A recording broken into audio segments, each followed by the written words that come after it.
Gulf Coast Postcard brings you greetings from Old Scotland, Alabama. For more than a century, Old Scotland Presbyterian Church has been sitting at the end of this dirt road, framed by oaks and pines. Formal services haven't been held here for more than 60 years.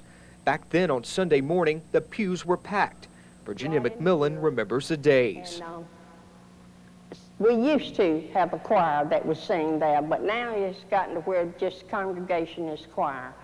We sat that bench right there. My children over here, mostly the last two benches, and just other little children on the front. Today, there are only 3 surviving members. Descendants of the original congregation take care of the church and its grounds. Inside, time seems to stand still. The virgin pine floors and pews have been left untouched. Mrs. McMillan and her friend Ida Chappell say there are a lot of memories stored inside. I can remember when we come here and my children were little, it was a lot of grasshoppers out in the cemetery, and one of them just delighted in going out there and getting him a pocket full of little tiny little things and put down on the floor. Those little old grasshoppers would just hop and hop. And I know they got all over everybody like they did us.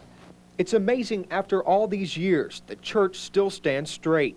In a way, the church speaks, telling stories about the families who religiously attended services here. Many of these families come back once a year for homecoming.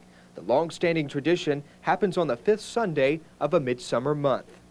Like all small country churches, this one has a cemetery right on the grounds. In fact, most of the original members are buried here. This tombstone dates back to 1882, and this one, February 10th of 1878. The church has been around for more than 168 years. It's isolated in northern Monroe County. So what is it over all these years that's kept the people coming back? It's wonderful to me to see it and to realize that anything can. It shows the value. And it's so great to know that there are people who still value what this church stands for. Wonder, interest, wondering how it can still be here. A lot of memories. A lot of memories.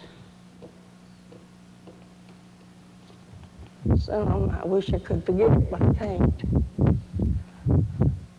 It stands for something vital to our way of life, to our forefathers and what they believed in. They believed in what they were doing. They believed that this church should be here, and they upheld it on down. And it's come, as I said, it's come on down through the generations.